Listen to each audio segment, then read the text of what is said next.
Hey, what is going on, you guys? Welcome to another episode of the Trainer Talk. I believe we're on episode 76 now. We've been doing this for a long time and we really enjoy it. Today, we're going to be talking about eating behaviors. So something a little bit different is not necessarily what to eat, but it's more about the behaviors behind the choices that we make. So we have a lot of things to go over. The first thing that I guess I'll start with is how we associate foods with feelings. So Bethany was just talking about this before we started. For example, birthday parties. We associate, birthdays and celebration with cake and ice cream. So anytime in your life, because you grow up and every single birthday you get cake and ice cream, whenever you're feeling down or unhappy, you remember feeling amazing and celebration and happiness during your birthday, for example. And so if you want to feel happy and better, you turn to what? Cake or an ice cream or desserts, because you associated the feeling with a past experience. So it's very interesting. So we want to kind of decipher this and try to help you come up with ways or recognize the thoughts that you have about food before you make the conscious decision to have it, is kind of the idea. Yeah. I like to say how you eat is more important than what you eat, because, two people can have very similar diets, but the way they perceive and the behaviors they have around eating a certain way could be completely different. Like, one person could feel completely guilty about eating a Blizzard, and then someone could eat it every night and be like, hey, this is part of my diet. Like, this is great, and not feel guilty about it whatsoever. And that really plays into your mindset around food of, having guilty food or restricting yourself. Oh, I can never have this food again. And by putting that label on food, it makes you want to rebel against it.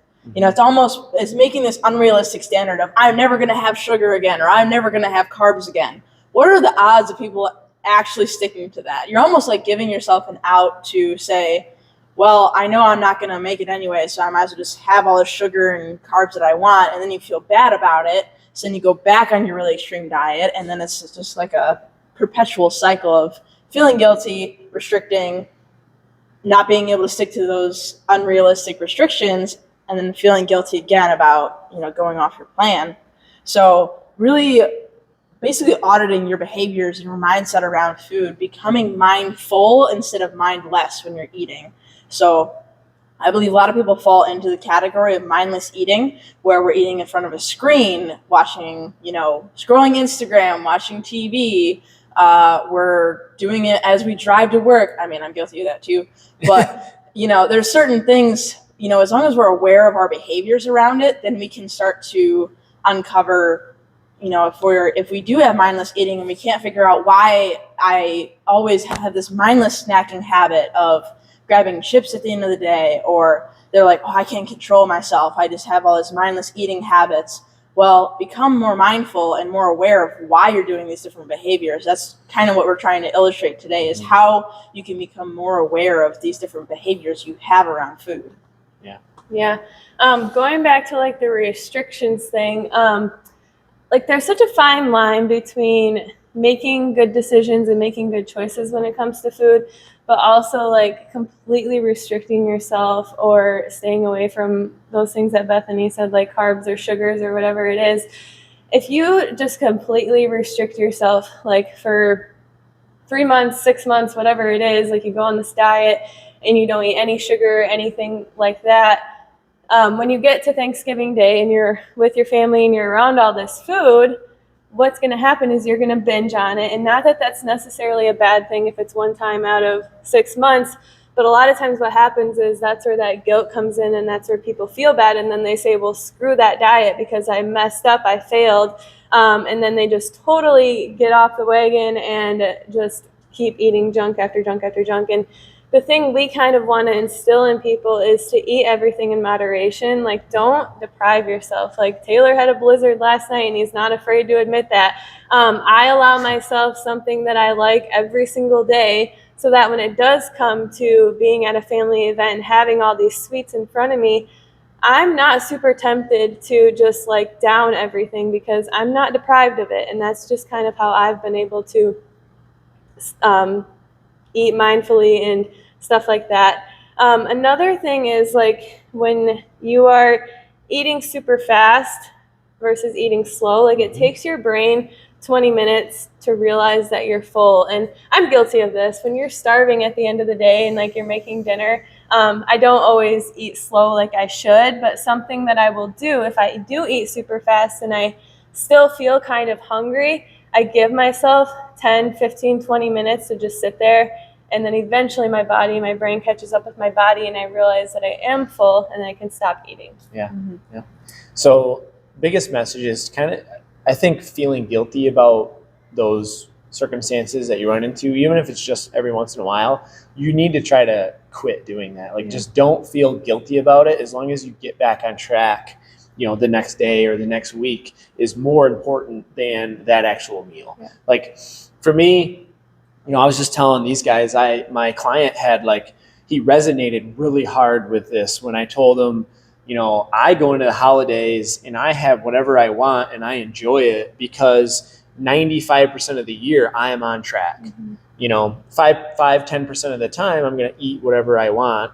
But for the most part, all year long, I'm working out consistently and I'm eating really healthy. So I don't worry about and I don't feel guilty when I have desserts on holidays such as Thanksgiving's coming up and Christmas and birthdays and stuff like that. Like I don't feel guilty about it as long as I get back on track the next week. So what they said, if you miss a meal or if you screw up once, don't quit just because you thought you completely screwed it up. That one meal or that one weekend is not going to derail your progress as long as you get back on track. I'd also like to say, there's no such thing as healthy foods and unhealthy foods if you think about it like this. It's all about how much you eat. So Caitlin kind of started to explain this a little bit, but I could say I'm eating healthy. I don't know why I'm not getting healthy. I'm having one broccoli floret every day. That's not enough to make you healthy, obviously. But then you have people, if I had one Oreo every day, I'm also not going to be unhealthy. One Oreo is not going to kill me. If I had a whole box of Oreos, now that might be too much to where I'm going to lead to weight gain.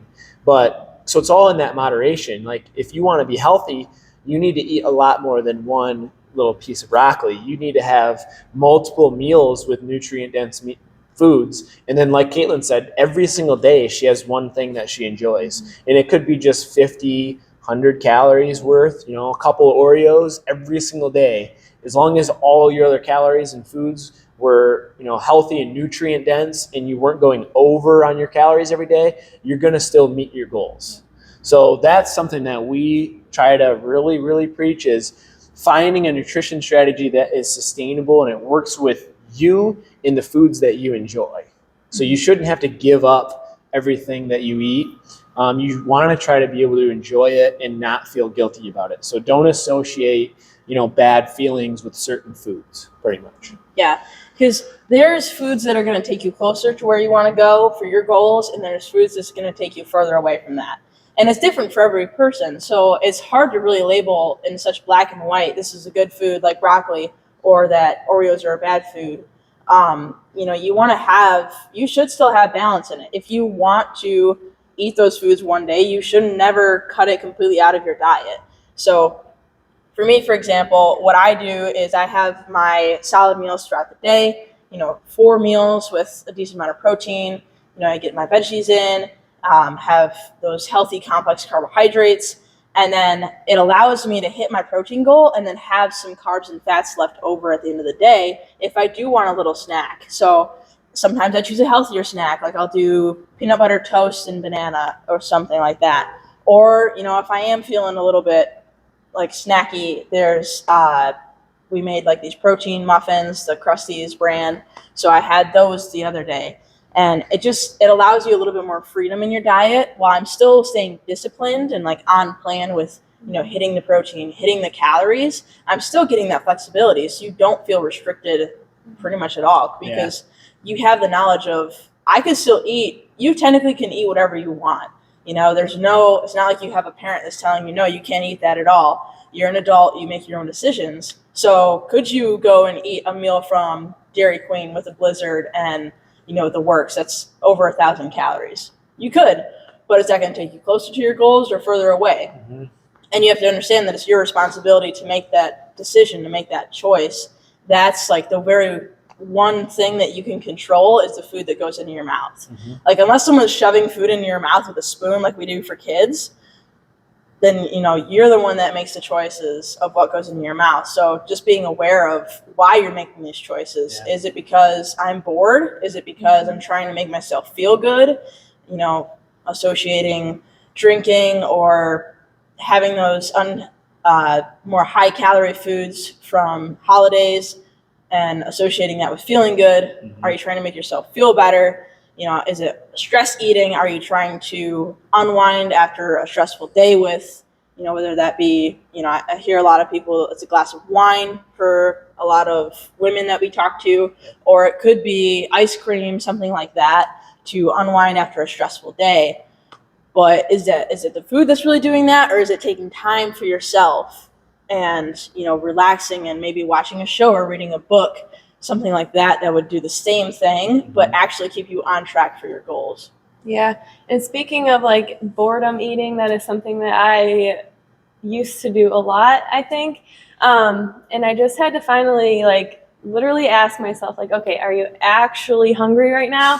Or are you just bored? And then that's when I kind of like realized like I'm eating all these extra calories that I don't need, that I don't even really want. I'm just bored. Mm-hmm. And so that's when you just need to find something to do. Like literally just get outside, go for a walk, clean your house, like whatever it is. And you'll forget about the food because you weren't even hungry in the first place. You're just bored. So you start going through your pantry and seeing all these good foods that you want to eat. I'm very guilty of that as well, Yeah. actually.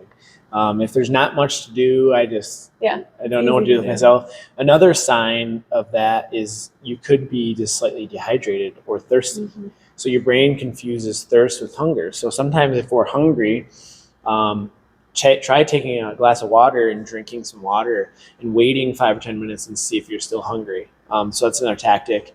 Eating until you're 80% full, kind of like Caitlin said earlier, like slow down your rate of eating. Like don't just shovel it all in because it takes time for your brain to tell your body, hey, we're full.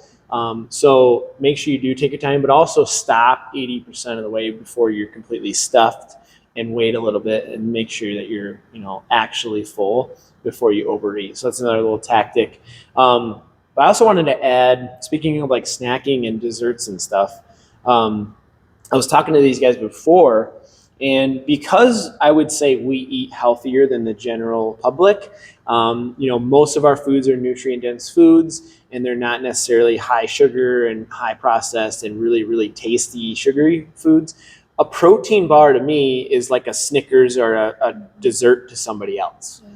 Like I told these guys, my favorite food of the day is literally after my morning clients, I have my egg wrap, my breakfast wrap, a banana, and then I have a protein bar that I just love the taste of it. It's literally like eating a dessert. So another tactic is try just eating healthier and stick to it for a certain duration of time. Couple weeks is enough for your taste buds to adjust.